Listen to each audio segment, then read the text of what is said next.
नमस्कार दोस्तों, स्वागत है आपका मेरे YouTube channel to the point study with Surjeet में। पॉलिटी से रिलेटेड हमारे 2 पार्ट आ चुके हैं टॉप 300 क्वेश्चंस के, और ये हमारा पार्ट 3 है और टॉप 300 क्वेश्चंस का ये लास्ट पार्ट है। तो देखेंगे, आइए स्टार्ट करते हैं। 201 नंबर क्वेश्चन से 200 तक हम कंप्लीट करा चुके थे, इसमें 201 से 300 तक देखेंगे। ठीक है, पहला है 201 नंबर क्वेश्चन। क्या है? तो 201 नंबर क्वेश्चन है कि पहली महिला लोकसभा अध्यक्ष कौन थी? तो वो थे मीरा कुमार। और नेक्स्ट है, प्रथम लोकसभा का गठन कब हुआ था? प्रथम लोकसभा का गठन हुआ था 6 मई 1952 को। लोकसभा के अध्यक्ष को शपथ कौन दिलाता है? लोकसभा अध्यक्ष को शपथ दिलाता है, एक्चुअली इसमें शपथ होती नहीं है। लोकसभा के अध्यक्ष को की जो शपथ होती है लोकसभा के अध्यक्ष की, वो लोकसभा के एज अ मेंबर जो होता है, पार्लियामेंट मेंबर, उसी के तौर पे होती है। उसके अध्यक्ष बनने के बाद कोई शपथ नहीं होती है। ठीक है, नेक्स्ट है 204 नंबर क्वेश्चन। तो लोकसभा अध्यक्ष किसको त्यागपत्र देते हैं? वो उपाध्यक्ष को अपना त्यागपत्र देते हैं। 205 नंबर क्वेश्चन है, प्रोटेम स्पीकर को कौन नियुक्त करता है? तो प्रोटेम स्पीकर को राष्ट्रपति नियुक्त करता है।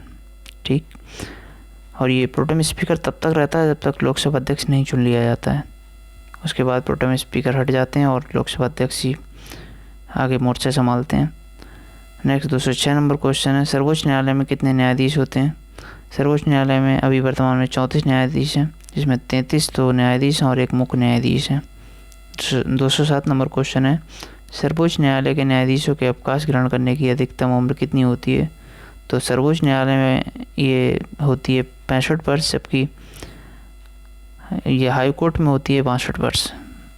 208 208 नंबर क्वेश्चन है, भारत के पहले मुख्य न्यायाधीश कौन थे? तो भारत के पहले मुख्य न्यायाधीश थे हीरालाल जी कानिया। वर्तमान में कौन है? तो वर्तमान में 50वें नंबर के हैं। कौन? DY चंद्रचूड़। 49वें नंबर के कौन थे? UU ललित।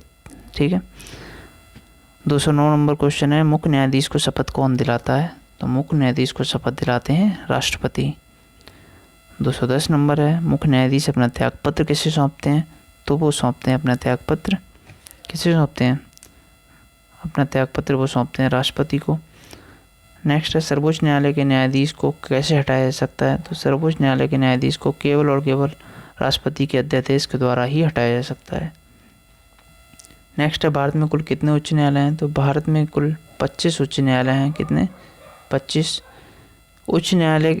नेक्स्ट है 213 नंबर क्वेश्चन की, उच्च न्यायालय के न्यायाधीशों के अवकाश ग्रहण करने की अधिकतम उम्र सीमा कितनी होती है?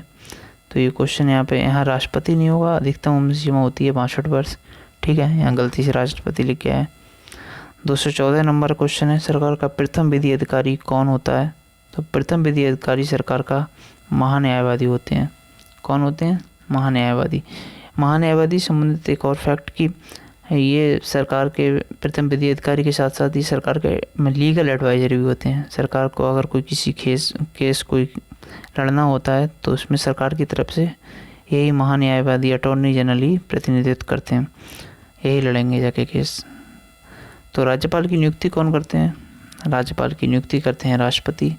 और राज्यपाल को शपथ कौन दिलाता है? तो उस राज्य के उच्च न्यायालय के मुख्य न्यायाधीश शपथ दिलाते हैं। कौन दिलाते हैं? जो भी संबंधित राज्य होगा उसके उच्च न्यायालय के मुख्य न्यायाधीश राज्यपाल को शपथ दिलाएंगे, और राष्ट्रपति को शपथ दिलाते हैं भारत के मुख्य न्यायाधीश chief justice of India CJI। 217 number question है, राज्यपाल बनने के लिए न्यूनतम आयु कितनी होनी चाहिए? तो राज्यपाल बनने के लिए होनी चाहिए 35 वर्ष। राष्ट्रपति बनने के लिए भी कितनी होनी चाहिए? 35 वर्ष। ठीक है, नेक्स्ट है, राज्यपाल की नियुक्ति कितने वर्ष के लिए की जाती है? तो राज्यपाल की नियुक्ति की जाती है कितने वर्ष के लिए? 5 वर्ष के लिए। नेक्स्ट देखेंगे कि राष्ट्रपति के समय राज्य का प्रशासन कौन चलाता है? ये देखेंगे पूरा कि राष्ट्रपति के समय राज्य का प्रशासन कौन चलाता है? वो चलाते हैं राज्यपाल। राज्यपाल इसीलिए चलाते हैं राष्ट्रपति शासन में क्योंकि राष्ट्रपति ही राज्यपाल को नियुक्त करते हैं। तो इसीलिए जब राष्ट्रपति शासन चलता है, किसी राज्य में लगता है, तो राज्यपाल उसकी कमांड संभालते हैं। नेक्स्ट 219 नंबर क्वेश्चन, राष्ट्रपति शासन के समय राज्य का प्रशासन कौन चलाते हैं? तो वो रिपीट हो गया, राज्यपाल चलाते हैं। 220 नंबर क्वेश्चन है कि मुख्यमंत्री को नियुक्त कौन करते हैं? तो मुख्यमंत्री को नियुक्त राज्यपाल करते हैं और केंद्र में राष्ट्रपति प्रधानमंत्री को नियुक्त करते हैं। नेक्स्ट है 221 नंबर क्वेश्चन, राज्य लोक सेवा आयोग के अध्यक्ष को और उसके सदस्यों की नियुक्ति कौन करते हैं? तो ये राज्यपाल करते हैं। और जबकि केंद्र में संघ लोक सेवा आयोग के अध्यक्ष और उसके सदस्यों की नियुक्ति कौन करते हैं? वो करते हैं राष्ट्रपति। तो जो काम केंद्र में राष्ट्रपति का है वही काम राज्यों में राज्यपाल का है, जो काम केंद्र में प्रधानमंत्री का है वही काम राज्यों में मुख्यमंत्री का है। नेक्स्ट देखेंगे 222 नंबर क्वेश्चन कि राज्यों के विश्वविद्यालय का कुलाधिपति कौन होता है? राज्यों के विश्वविद्यालय का कुलाधिपति कौन होते हैं? तो वो होते हैं राज्यपाल। लेकिन इससे संबंधित एक कंट्रोवर्सी जो अभी हाल में चर्चा में रही वो ये है कि पश्चिम बंगाल ने राज्यपाल की इस मामले में शक्तियों को कम कर दिया है। वो विधानसभा में एक बिल लेके आई और वो पारित भी हो गया है कि राज्यों के विश्वविद्यालय के कुलपति अब राज्यपाल नहीं होंगे, वो होंगे मुख्यमंत्री। तो पश्चिम बंगाल के संदर्भ में यहाँ पे उसका उत्तर मुख्यमंत्री होगा। वैसे नॉर्मली ये राज्यों के विश्वविद्यालय के कुलाधिपति कौन होते हैं? राज्यपाल होते हैं। नेक्स्ट है मौलिक अधिकारों का रक्षक किसे कहा जाता है? तो मौलिक अधिकारों के रक्षक उच्चतम न्यायालय को कहा जाता है। और राज्य विधानमंडल का उच्च सदन क्या कहलाता है? उच्च सदन कहलाता है विधान परिषद, जबकि निम्न सदन कहलाता है विधानसभा। और यही चीज़ केंद्र में क्या है कि राज्यसभा को कहते हैं उच्च सदन और लोकसभा को कहते हैं निम्न सदन। 225 नंबर क्वेश्चन हम देखेंगे कि विधान परिषद के सदस्य बनने के लिए न्यूनतम उम्र सीमा कितनी होनी चाहिए? तो विधान परिषद के सदस्य बनने के लिए न्यूनतम उम्र सीमा जो होनी चाहिए वो होनी चाहिए कितनी? 30 वर्ष। Next 226 number question, Vidhan Parishad के सदस्यों का कार्यकाल कितने वर्ष का होता है? वो होता है 6 वर्ष का, क्योंकि हर दूसरी साल में 1/3 रिटायर होते जाते हैं। इसीलिए विधान परिषद के कुल सदस्यों की संख्या कम से कम कितनी होनी चाहिए? तो विधान परिषद के सदस्यों की संख्या कम से कम तो 40 होनी चाहिए, 40 सदस्य होने ही चाहिए। नेक्स्ट 228 नंबर की विधान परिषद के कुल सदस्यों की संख्या अधिक से अधिक कितनी होनी चाहिए? तो 1/3 से अधिक नहीं होनी चाहिए। कितनी? कम से कम 40, अधिकतम 1/3। नेक्स्ट है भारत के कितने राज्यों में विधान परिषद है?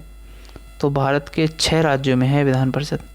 देखो कैसे याद रखना है, यूपी और बिहार इन दोनों का बॉर्डर टच होता है, और आंध्र प्रदेश इससे निकल के बना एक दूसरा राज्य तेलंगाना, ठीक है। तो इनका बॉर्डर टच होता है, 2014 में तेलंगाना बना।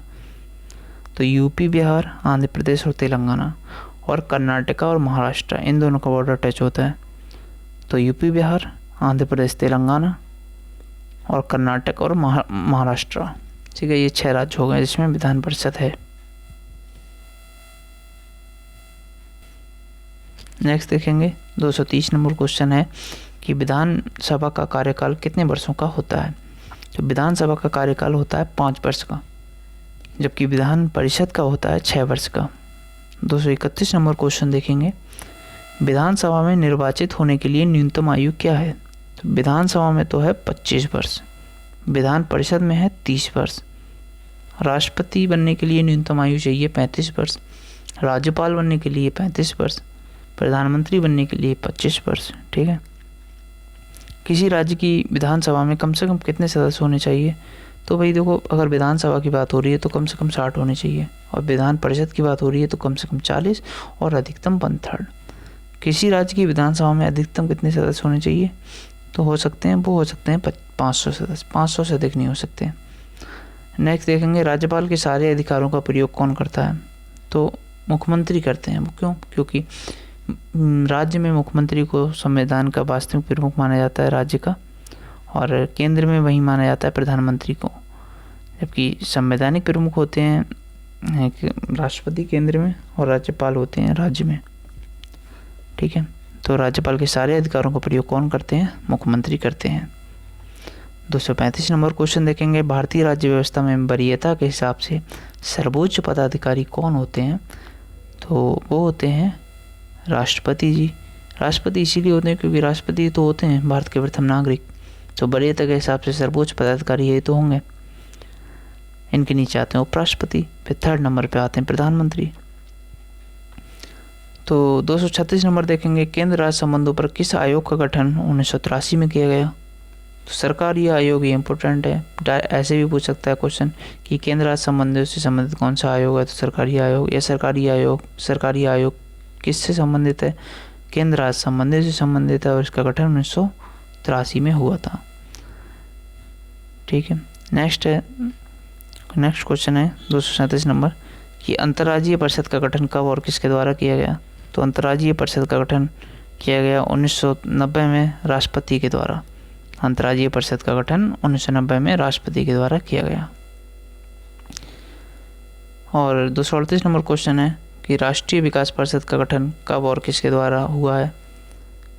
तो वो हुआ है 6 अगस्त 1952 को। राष्ट्रीय विकास परिषद का गठन कब हुआ, ये है क्वेश्चन। 239 नंबर है राष्ट्रीय विकास परिषद का अध्यक्ष कौन होते हैं। तो वो होते हैं प्रधानमंत्री राष्ट्रीय विकास परिषद के अध्यक्ष होते हैं। नेक्स्ट 240 नंबर है वित्त आयोग का गठन किस अनुच्छेद के तहत किया जाता है। तो वित्त आयोग का गठन किया जाता है 280 अनुच्छेद के तहत। नेक्स्ट देखेंगे वित्त आयोग के गठन का अधिकार किसको है। वित्त आयोग के गठन का अधिकार राष्ट्रपति को होता है। तो कन्फ्यूजिंग फैक्ट ये है कि वित्त से संबंधित तो फाइनेंस मिनिस्टर होते हैं और या फिर प्रधानमंत्री, लेकिन इसका राइट आंसर है राष्ट्रपति। ठीक है। तो ऑप्शन जब वित्त मंत्री और प्रधानमंत्री होते हैं तो ऑब्वियसली कन्फ्यूजन होता है, लेकिन हम याद करना है ये कि वित्त आयोग के गठन का अधिकार किसको होता है, वो है राष्ट्रपति को। और एक और इम्पोर्टेंट फैक्ट है कि वित्त आयोग के अध्यक्ष और उसके सदस्यों को नियुक्त कौन करते हैं। तो वो राष्ट्रपति नियुक्त करते हैं। नेक्स्ट देखेंगे 243 क्वेश्चन कि पहले वित्त आयोग के अध्यक्ष कौन थे। पहले वित्त आयोग के अध्यक्ष थे के.सी. नियोगी और 14वें वित्त आयोग के अध्यक्ष थे वाई वी रेड्डी और 15वें वित्त आयोग के अध्यक्ष हैं कौन है, एन.के. सिंह। ठीक है। एन.के. सिंह 15वें वित्त आयोग के अध्यक्ष हैं। 246 नंबर क्वेश्चन देखेंगे लोक सेवा आयोग की स्थापना कब की गई थी। तो लोक सेवा आयोग की स्थापना की गई थी 1926 ईस्वी में। और 247 नंबर क्वेश्चन है कि संघ लोक सेवा आयोग के अध्यक्ष और सदस्यों की नियुक्ति कौन करते हैं। तो वो करते हैं राष्ट्रपति। एक चीज़ समझने वाली है, जो काम केंद्र में राष्ट्रपति का है वहीं राज्य में राज्यपाल का है। तो संघ लोक सेवा आयोग की नियुक्ति, उसके अध्यक्ष और सदस्यों की नियुक्ति राष्ट्रपति करते हैं केंद्र में, वहीं राज्य लोक सेवा आयोग के सदस्यों की और उसके अध्यक्ष की नियुक्ति करते हैं राज्यपाल। ठीक। तो 47 नंबर क्वेश्चन है कि संघ लोक सेवा आयोग के सदस्यों की संख्या निर्धारित करने की शक्ति ऑब्वियसली राष्ट्रपति को ही प्राप्त है ये। 249 नंबर क्वेश्चन है संघ लोक सेवा आयोग के सदस्यों को कितने वर्षों के लिए नियुक्त किया जाता है। तो 6 वर्ष या 65 वर्ष। ये तो हो गया संघ लोक सेवा आयोग के सदस्यों से संबंधित कि 6 वर्ष के लिए या अधिकतम 65 वर्ष के लिए, जब तक उनकी 65 वर्ष एज पूरी ना हो जाए तब तक। 250 नंबर क्वेश्चन है राज्य लोक सेवा आयोग से संबंधित इनकी नियुक्ति राज्यपाल करते हैं। और 251 नंबर है कि इनके सदस्यों को कितने वर्ष के लिए नियुक्ति की जाती है। तो 6 वर्ष या 62 वर्ष के लिए, जबकि संघ लोक सेवा आयोग में 6 वर्ष या 65 वर्ष। 252 नंबर क्वेश्चन है निर्वाचन आयोग संविधान के किस भाग या किस अनुच्छेद में निहित है। तो ये है भाग 15। ये इम्पोर्टेंट है। और अनुच्छेद 324 से 329। 324 में निर्वाचन आयोग है और 326 में क्या है, वोट डालने का राइट। ठीक है। कोई भी वयस्क अगर है कोई व्यक्ति भारतीय नागरिक तो उसे आर्टिकल 326 के तहत वोट डालने का राइट है। 253 नंबर क्वेश्चन है निर्वाचन आयोग का गठन किसके द्वारा किया जाता है। तो निर्वाचन आयोग का गठन किया जाता है मुख्य निर्वाचन आयुक्त और किसके द्वारा, मुख्य निर्वाचन आयुक्त और अन्य निर्वाचन आयुक्तों के द्वारा निर्वाचन आयोग का गठन किया जाता है। मुख्य निर्वाचन आयुक्त की नियुक्ति कौन करता है। तो मुख्य निर्वाचन आयुक्त की नियुक्ति करते हैं राष्ट्रपति। 255 नंबर क्वेश्चन है मुख्य निर्वाचन आयुक्त का कार्यकाल कितने वर्षों का होता है। तो इनका कार्यकाल होता है 6 वर्ष या 65 वर्ष के लिए। 256 नंबर क्वेश्चन क्या है कि अन्य निर्वाचन आयुक्त का कार्यकाल, यहाँ निर्वाचन होगा, अन्य निर्वाचन आयुक्त का कार्यकाल कितना होता है। तो वो होता है 6 वर्ष या 62 वर्ष, जबकि मुख्य निर्वाचन आयुक्त का होता है 6 वर्ष या 65 वर्ष की उम्र तक। 257 नंबर क्वेश्चन है कि मुख्य निर्वाचन आयुक्त का वेतन कितना होता है। तो इनका वेतन होता है 2.5 लाख रुपए प्रति माह। ठीक है। 258 नंबर क्वेश्चन देखेंगे। 258 नंबर क्वेश्चन है, पहला चुनाव आयोग कितने सदस्यीय आयोग था? पहला चुनाव आयोग तो वो था 1 सदस्यीय। कितने? 1 सदस्यीय था। नेक्स्ट देखेंगे 259 नंबर, 1993 में चुनाव आयोग कितने सदस्यीय आयोग बन गया? तो 1993 में बन गया ये 3 सदस्यीय। आचार संहिता कौन लगवाते हैं? तो वो लगवाते हैं निर्वाचन आयोग। निर्वाचन आयोग आचार संहिता लगवाते हैं। राजनीतिक दलों को चुनाव चिन्ह कौन प्रदान करता है? तो चुनाव चिन्ह प्रदान करते हैं निर्वाचन आयोग। और मुख्य निर्वाचन आयुक्त को कैसे हटाया जा सकता है? तो वो महाभियोग के द्वारा मुख्य निर्वाचन आयुक्त को हटाया जा सकता है। नेक्स्ट 263 नंबर देखेंगे कि मुख्य निर्वाचन आयुक्त को किसके बराबर दर्जा दिया गया है? तो सर्वोच्च न्यायालय के मुख्य न्यायाधीश के बराबर मुख्य निर्वाचन आयुक्त को दर्जा दिया गया है। 264 नंबर क्वेश्चन देखेंगे, मुख्य चुनाव आयुक्त और अन्य चुनाव आयुक्त को वेतन कहाँ से दिया जाता है? तो भारत की संचित निधि से इनको वेतन दिया जाता है। कहाँ से? भारत की संचित निधि से। राजनीतिक दलों को मान्यता कौन देते हैं? वो देता है निर्वाचन आयोग। संविधान के किस भाग और अनुच्छेद के अनुसार संघ की राजभाषा हिंदी और लिपि देवनागरी है? संघ के किस भाग और किस अनुच्छेद के तहत इसकी भाषा, संघ की राजभाषा हिंदी है और लिपि देवनागरी है? तो वो है भाग 17 के तहत और अनुच्छेद 343 के तहत। 343 अनुच्छेद ये पैट में भी पूछा गया था क्वेश्चन कि किस के तहत, किस अनुच्छेद के तहत राजभाषा हिंदी है हमारे संघ की। 267 नंबर क्वेश्चन है 267 कि भारत का राष्ट्रीय प्रतीक इस चिन्ह क्या है? वो है अशोक स्तंभ। और 268 नंबर है, अशोक स्तंभ के नीचे सत्यमेव जयते कहाँ से लिया गया है? मुंडको उपनिषद से लिया गया है। कहाँ से? मुंडको उपनिषद से। सत्यमेव जयते किस लिपि में है? तो वो है देवनागरी लिपि में। ठीक है। नेक्स्ट है, भारतीय राष्ट्रीय ध्वज की लंबाई और चौड़ाई कितनी है? तो इसका अनुपात पूछा है, तो अनुपात है 3:2। कितना? 3:2। 3 लंबाई और 2 चौड़ाई। नेक्स्ट है 271 नंबर, राष्ट्रीय ध्वज में 22 तीलियां वाला नीला चक्र कहाँ से लिया गया है? तो ये सारनाथ के अशोक स्तंभ से लिया गया है। नेक्स्ट 272 नंबर, भारतीय राष्ट्रगान जन गण मन की रचना रविन्द्रनाथ टैगोर ने की थी। जन गण मन को राष्ट्रगान कब स्वीकार किया गया? ये राष्ट्रगान होगा। जन गण मन को राष्ट्रगान कब स्वीकार किया गया? तो 24 जनवरी 1950 को जन गण मन को स्वीकार किया गया। राष्ट्रीय गीत वंदे मातरम की रचना किसने की? बंकिम चंद्र चटर्जी ने की। वंदे मातरम किस उपन्यास से लिया गया है? वो आनंद मठ से लिया गया है। वंदे मातरम को राष्ट्रगीत कब स्वीकार किया गया? ये इम्पोर्टेंट है। तो 26 जनवरी 1950 को वंदे मातरम को राष्ट्रगीत घोषित किया गया है, स्वीकार किया गया। वंदे मातरम सबसे पहले कब गाया गया था? तो 1896, ये भी इम्पोर्टेंट है, 1896 में गाया गया था भारतीय राष्ट्रीय कांग्रेस के 1896 के अधिवेशन में। और 278 नंबर क्वेश्चन है, प्राक्कलन समिति में लोकसभा के कितने सदस्य होते हैं? 30 सदस्य होते हैं। सबसे बड़ी समिति भी यही है और सिर्फ में लोकसभा के ही 30 सदस्य होते हैं। 279 नंबर है कि लोकसभा की प्राक्कलन समिति के सदस्यों का कार्यकाल 1 वर्ष के लिए इसका कार्यकाल होता है। नेक्स्ट 280 नंबर क्वेश्चन है कि प्राक्कलन समिति की जुड़वा बहन किसे कहते हैं?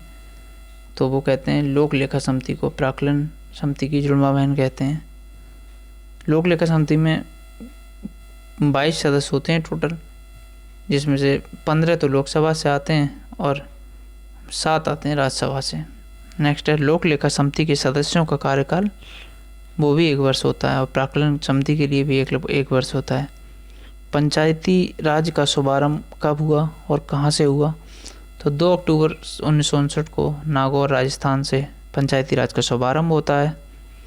ठीक है। नेक्स्ट है 284 नंबर कि 73वां संविधान संशोधन किससे संबंधित है? इम्पोर्टेंट है, ये पंचायती राज से संबंधित है। और पंचायती राज का पहला स्तर क्या है? ग्राम पंचायत है। और पंचायती राज व्यवस्था में महिलाओं के लिए कितने % आरक्षण की बात की गई है? तो 1/3 स्थान कितने आरक्षण की बात हुई है? तो 1/3 आरक्षण की बात की गई है पंचायती राज व्यवस्था में महिलाओं के लिए। नेक्स्ट 287 नंबर क्वेश्चन है कि 73वां संविधान संशोधन के बाद पंचायती राज अधिनियम लागू करने वाला राज्य कौन बना? तो कर्नाटक। इम्पोर्टेंट क्वेश्चन है ये। कि 73वां संविधान संशोधन जब हुआ उसके बाद पंचायती राज अधिनियम लागू किया गया, तो वो किसने किया? तो वो किया कर्नाटक राज्य ने। 288 नंबर क्वेश्चन है कि 74वां संविधान संशोधन किससे संबंधित है? तो वो है नगर पालिका से संबंधित। और नगर पालिका कितने प्रकार की होती है? तो नगर पालिका होती है 3 प्रकार की। कौन कौन से 3 प्रकार हैं आइए देखेंगे। एक तो होता है महानगर निगम, दूसरा होता है नगर पालिका और तीसरा होता है नगर पंचायत। ठीक है, नेक्स्ट देखेंगे नगर निगम की स्थापना कब और कहाँ हुई थी? तो नगर निगम की स्थापना हुई थी सर्वप्रथम 1687 ईस्वी में मद्रास में। 291 नंबर क्वेश्चन है कि राष्ट्रपति, उपराष्ट्रपति और सीएजी यानी कैग को वेतन कहाँ से मिलता है? उनको मिलता है संचित निधि से। शून्यकाल कब शुरू होता है? इम्पोर्टेंट क्वेश्चन है, ये पूछा जाता है। तो शून्यकाल 12 बजे स्टार्ट होता है। एक्चुअली 12 बजे क्या होता है? 00 होता है, तो वहाँ से शून्यकाल स्टार्ट हो गया। और जिस प्रश्न का और शून्यकाल से संबंधित एक प्रश्नकाल होता है, तो 11 बजे से लेकर 12 बजे तक शून्यकाल होता है। क्वेश्चन ऐसे ही पूछा जाता है, प्रश्नकाल कब से कब तक होता है? तो 11 बजे से 12 बजे तक। शून्यकाल कब से कब तक होता है? 12 बजे से शून्यकाल स्टार्ट होता है। और प्रश्नकाल से, शून्यकाल से जस्ट पहले कौन सा काल होता है? तो होता है प्रश्नकाल। ठीक है, जिसमें और नेक्स्ट है 293 नंबर, ये भी देखेंगे। 293 नंबर है कि जिस प्रश्न का उत्तर सदस्य सदन में तुरंत चाहता है। क्वेश्चन पूछा और हमें मौके की आंसर चाहिए उसका तुरंत, तो वो होते हैं तारांकित प्रश्न। कौन से प्रश्न होते हैं? तारांकित प्रश्न, उन्हें उत्तर चाहिए तुरंत। नेक्स्ट है जिस प्रश्न का उत्तर सदस्य जो है लिखित में चाहता है। अब तो उनको कहते हैं अतारांकित प्रश्न, कि प्रश्न पूछा है उत्तर उन्हें लिखित में चाहिए, तो ये अनस्टार्ड होते हैं, अनस्टार्ड क्वेश्चंस। 295 नंबर, किसी राजनीतिक दल के प्रमुख सदस्यों की बैठक को क्या कहते हैं? कोई राजनीतिक दल है, उसके प्रमुख सदस्यों की अगर बैठक हो रही है तो इसको काकस कहेंगे। नेक्स्ट है सदन के पीछे बैठने वालों को बैक बेंचर कहते हैं। वस्तु एवं सेवा कर यानी जीएसटी संविधान के किस संशोधन से संबंधित है? ये इम्पोर्टेंट है। ठीक है, जीएसटी संविधान के किस संशोधन से संबंधित है? तो माफ़ी चाहूँगा, मैंने यहाँ पे 100वें अनुच्छेद से संबंधित लिख दिया, जबकि ये 101 होगा। यहाँ पे कितना होगा? 101 में संविधान संशोधन से संबंधित है। और इस 101वां जो संविधान संशोधन हुआ जिसके तहत जीएसटी को संविधान में लाया गया, तो इसमें क्या संशोधन किया गया संविधान में? तो 279A अनुच्छेद जोड़ा गया, जिसके तहत जीएसटी काउंसिल उसमें लाई गई। जीएसटी लोकसभा से संबंधित फैक्ट देखेंगे। जीएसटी से संबंधित, तो जीएसटी को लोकसभा से पारित किया गया 3 अगस्त 2016 को, राज्यसभा से पारित किया गया 8 अगस्त 2016 को, राष्ट्रपति के हस्ताक्षर हुए इसमें 8 सितंबर 2016 को, और जो लागू हुआ 1 जुलाई 2017 को, सर्वप्रथम तेलंगाना में। ठीक है, तो ये सारे फैक्ट इंपॉर्टेंट हैं, एक बार फिर देख लेंगे इन्हें। ईवीएम का प्रयोग सर्वप्रथम कब हुआ? तो ईवीएम का प्रयोग सर्वप्रथम इलेक्ट्रॉनिक वोटिंग, जो कि ईवीएम की फुल फॉर्म है क्या है? Electronic voting machine. इसका प्रयोग सर्वप्रथम 1982 में केरला में हुआ। नेक्स्ट देखेंगे कि 299 नंबर है कि संविधान की 11वीं अनुसूची में पंचायती राज संस्थाओं में कितने विषय शामिल हैं? तो 29 विषय शामिल हैं पंचायती राज संस्थाओं में 11वीं अनुसूची के तहत। नेक्स्ट 300 नंबर क्वेश्चन कि राजमन्नार समिति आयोग 1970 में इसका गठन हुआ। इसका उद्देश्य क्या था? तो ये प्रशासनिक सुधार के लिए ये राजमन्नार आयोग लाया गया था 1970 में। 301 नंबर क्वेश्चन है कि जिला न्यायाधीश की नियुक्ति किसके द्वारा की जाती है? तो जिला न्यायाधीश की नियुक्ति करते हैं राज्यपाल, और राज्य न्यायालय के परामर्श से ये नियुक्ति करेंगे। नेक्स्ट वही क्वेश्चन है कि 302 नंबर, प्रश्नकाल का समय क्या है? तो 11 बजे से लेके 12 बजे तक प्रश्नकाल रहता है। फिर 12 बजे चूँकि 00 हो जाता है घड़ी में 12 बजे, तो 12 बजे से शून्यकाल स्टार्ट होता है। इसके बाद का समय शून्यकाल कहलाता है, 11 बजे के बाद का। ठीक है, 12 बजे से शून्यकाल और 11 बजे से 12 बजे तक प्रश्नकाल और 12 बजे के बाद शून्यकाल। 303 नंबर है, संविधान में उल्लिखित मौलिक अधिकारों को कौन निलंबित कर सकता है? संविधान में उल्लिखित जो मौलिक अधिकार हैं उनको राष्ट्रपति, सिर्फ और सिर्फ राष्ट्रपति ही निलंबित कर सकता है। नेक्स्ट देखेंगे 304 नंबर क्वेश्चन है, शारदा एक्ट 1930 किससे संबंधित है? शारदा एक्ट आया था 1930 में। 1930 में शारदा एक्ट आया, ये संबंधित किससे? तो ये बाल विवाह से संबंधित है। बाल विवाह को रोकने के लिए ये एक्ट आया था, शारदा एक्ट, ठीक है। भारत में जुडिशियल रिव्यू की शक्ति किसको प्राप्त है? तो केवल सर्वोच्च न्यायालय को जुडिशियल रिव्यू की शक्ति प्राप्त है। न्यायिक पुनर्निरीक्षण की शक्ति किसको प्राप्त है भारत में? सिर्फ और सिर्फ केवल सर्वोच्च न्यायालय को। तो यहाँ पे हमारे 300+ क्वेश्चन का द एंड हो गया। अब नेक्स्ट हम पॉलिटी में क्या करने वाले हैं, ये तो हमारी पॉलिटी के 300+ क्वेश्चन फिनिश हो गए, तीनों पार्ट, 1-2 पार्ट इसके और आ चुके हैं, थर्ड पार्ट ये है, ठीक है। नेक्स्ट हम पॉलिटी में करेंगे मोस्ट इम्पोर्टेंट अनुच्छेद। इसके बाद जो नेक्स्ट लेक्चर होगा वो सबसे महत्वपूर्ण जो अनुच्छेद हैं पॉलिटी में, हर बार हर एग्ज़ाम में एक नए क्वेश्चन पूछा जाता है, तो वो हम सारे मोस्ट इम्पोर्टेंट अनुच्छेद कवर करेंगे नेक्स्ट वीडियो में, और आगे का शेड्यूल आगे बताया जाएगा कि आगे वीडियो में क्या आने वाला है, ठीक है। Thank you. वीडियो अपने दोस्तों में शेयर करें। धन्यवाद।